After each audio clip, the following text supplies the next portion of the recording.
once again. This is Teacher Sibilia, and this time around I'm taking the grade 5s in social studies.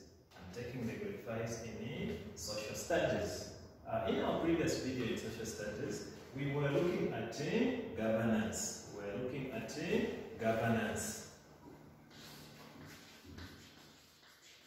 As our main topic. We're not yet done with governance. We are still continuing looking at governance.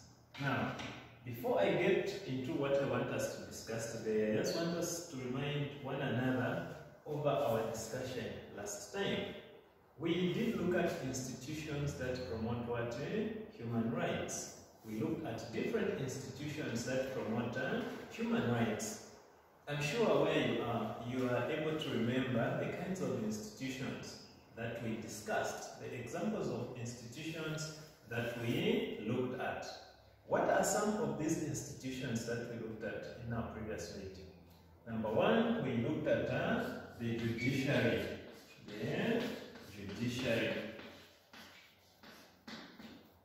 Apart from the judiciary, we looked at the Zambia Police Service.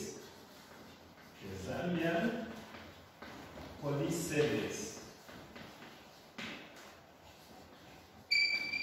Service, victim support. Zambia Police Service, victim support. Apart from the victim support, we also looked at the Human Rights Commission. Human Rights Commission. Human Rights Commission.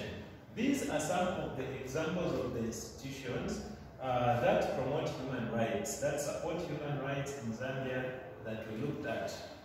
We are not looking at this today. We are moving a step further, and today we want to look at an aspect called discipline. We want to look at the lesson we are calling discipline. We do hear most of the times our parents, our teachers, including people in the community, they are always saying, that child is disciplined. That person is very, very disciplined. What do we mean by discipline? Discipline. What is a discipline? What do you think is a discipline? Alright, we are saying discipline is when adults teach a child to obey the rules. Discipline is when adults teach a child to do what? To obey and respect rules. So we are saying discipline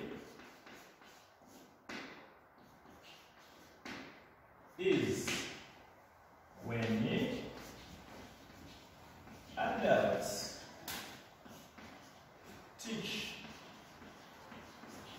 teach a child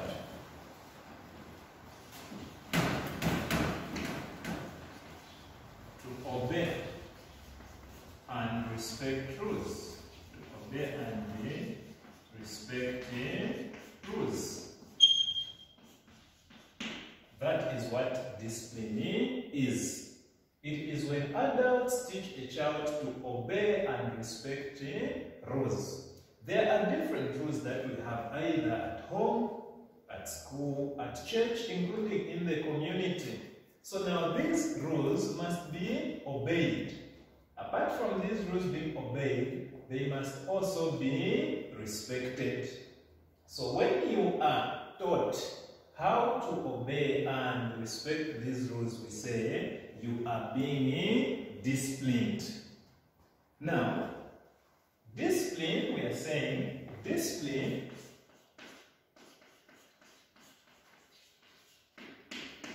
discipline can be done at home. First thing, discipline can be done at home. You can be disciplined at home. You are always disciplined at home by your parents, by any adult at home. They discipline you. They teach you to obey and respect the rules. Every home has got what? Rules. So if you do not obey those rules, it means you have to be disciplined. You have to be taught to do what? To obey and respect rules. So it can be done at home, at school,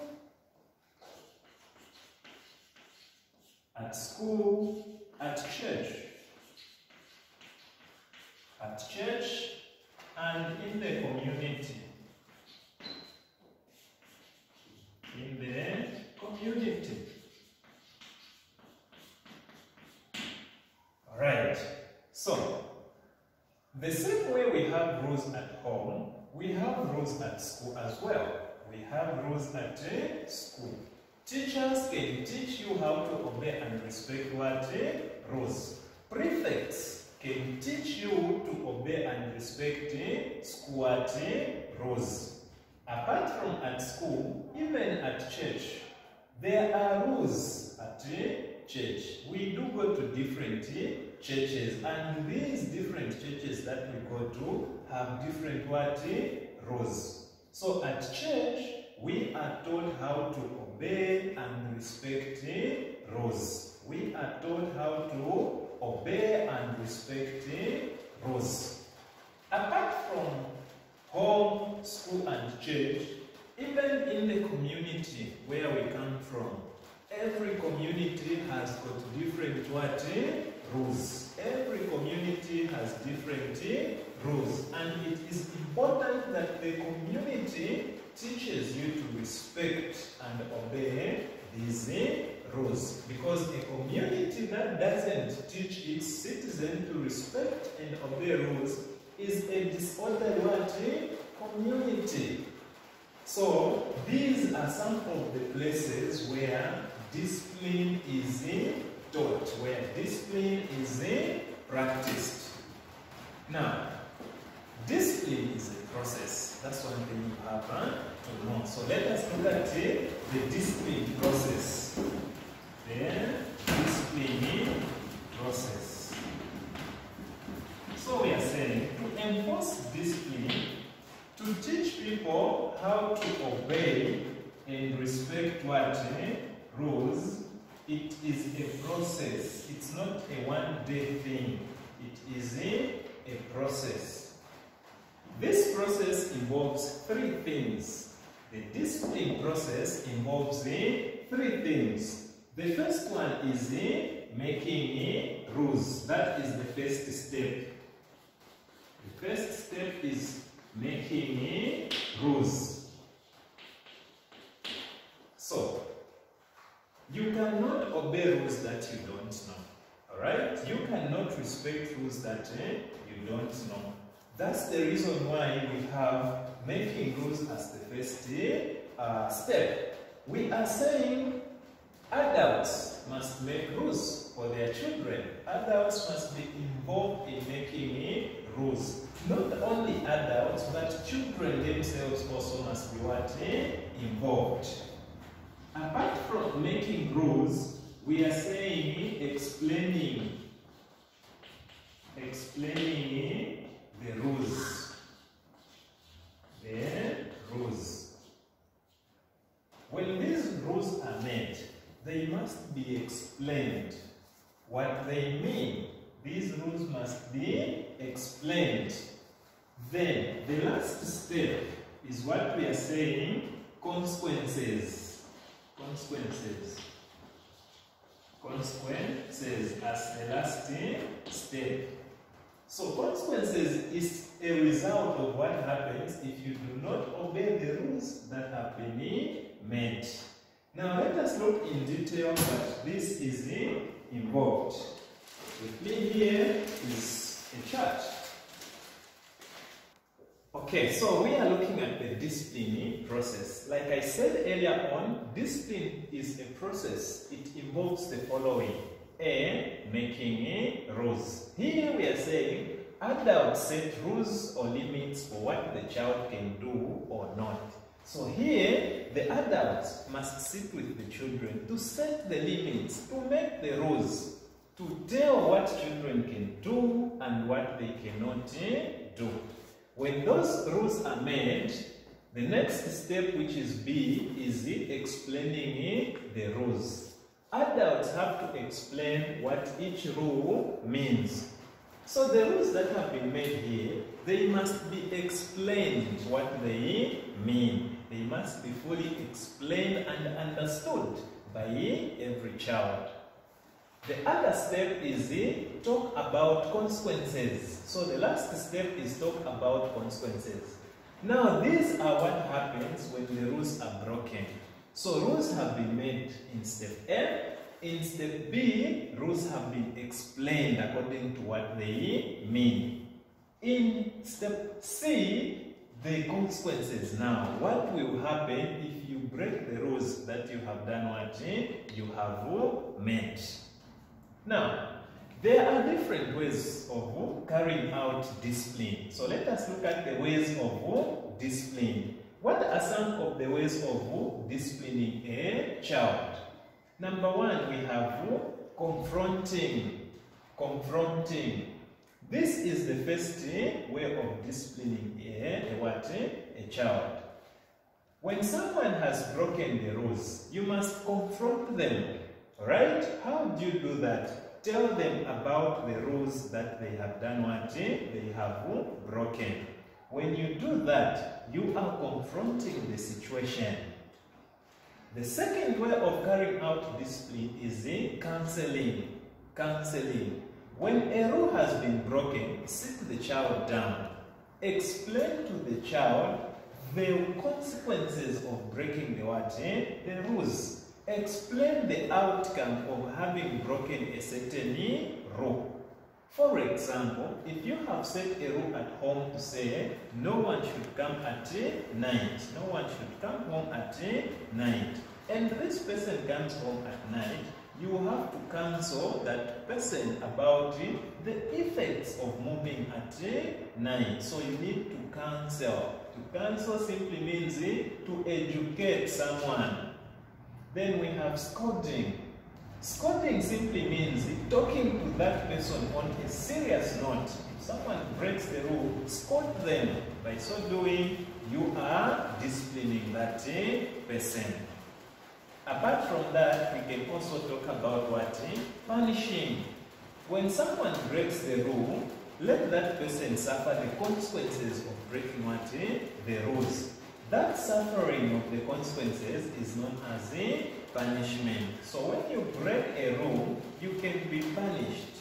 For example, at school, when you break the rules, the teachers, the prefects will do what? Will punish you. Why are they doing that? Why are they punishing that? Simply to stop the behavior, to correct that bad behavior that you have exhibited.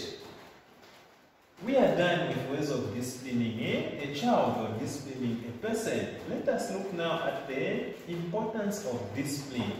What do you think is the importance of discipline? Why is it important to discipline someone? Why should you be disciplined if you break the rules? Number one, we discipline in order to correct bad behavior. We discipline in order to correct bad behavior. So one of the importance of discipline is to correct what? Bad behavior. If we don't correct this bad behavior, you will grow into an irresponsible person. So we must ensure that we discipline you. So to correct bad behavior. Number two, it helps children to learn to grow. It helps children to learn and grow. Discipline helps children to learn and grow. Number three, it molds good character. Discipline molds good character. Number three, it teaches children to be responsible. Discipline teaches children to be responsible. It makes us to be responsible of our own lives, to be responsible of the property around us, and to have that general responsibility of everything. So that is the reason why we are looking at discipline. In social studies, we have looked at discipline. we have looked at discipline. We have said discipline is when adults teach children to respect and obey rules. Discipline is when adults teach children to respect and obey rules. Discipline can be done at home, it can be done at school, it can be done at church, it can be done in the community. So discipline can be done at home, at school, at church, and in the community. We are disciplined by parents at home. We are disciplined by teachers at school. We are disciplined by church leaders at church. We are disciplined by community leaders and other parents within the community. Discipline process. Discipline is a process. It's not a one-day thing, meaning there are steps that are involved. Discipline is a process. It involves the following. Number one, making rules. It involves making rules. Adults set rules or limits for what the child can do or not do. Here, adults will set rules or limits on what a child can do or cannot do. Then, explaining the rules. When these rules in A are made, they must be explained what they mean. Explain what the rules mean. So we are saying adults have to explain what each rule means. Adults have to explain what each rule means. See, you talk about consequences. These are what happens when rules are broken. Consequences are what happens when rules are broken. So you tell them about the consequences of the breaking the rules that have been made in A. You say, for example, if you make noise in class, you will not go for what? You will not go for break. So that is going to act as a what? A consequence for breaking the rule of not making noise. If you break a rule, for example, your parents have told you to say you ain't supposed to come back at night at home, and you report home at night, they will ground you, they will have you grounded. You won't have freedom to go out the next day. So that is the consequences that you have to suffer for having broken the rule. In other terms, the consequences can be said to be the punishment that you get to suffer as a result of breaking the rules. What are the ways of carrying out discipline? Ways of discipline. Number one, confronting. You confront. Number two, counseling. Counseling. Number three, scolding. Scolding. Number four, punishing. So these are some of the ways that you can use to discipline someone. These are some of the ways that you can use to do what? To discipline someone. Why is it important to discipline someone? Why is it important to discipline someone? Number one, to correct what? Bad behavior. We discipline in order to correct bad behavior. We don't want that bad behavior to keep on repeating itself. Then it helps children to learn and grow. It helps children to learn and grow. Number three, it molds good character, or it molds character. Discipline molds what? Character. Last but not the least, it teaches children to be responsible. Not only children, but people in general. So it teaches people to be responsible. So that is what we can talk about when it comes to discipline. There is a short exercise that you have to do. I will have to put it up for you. Okay, so here is the short exercise. Number one says, what is discipline? What is discipline? Number two, state 3 steps involved in the discipline process. State 3 steps involved in the disciplining process. Number 3, list 4 ways of disciplining a child. List 4 ways of disciplining a child. Number 4, write 3 importances of discipline. Write 3 importances of discipline. From me, this has been Teacher Sibile. Until next time.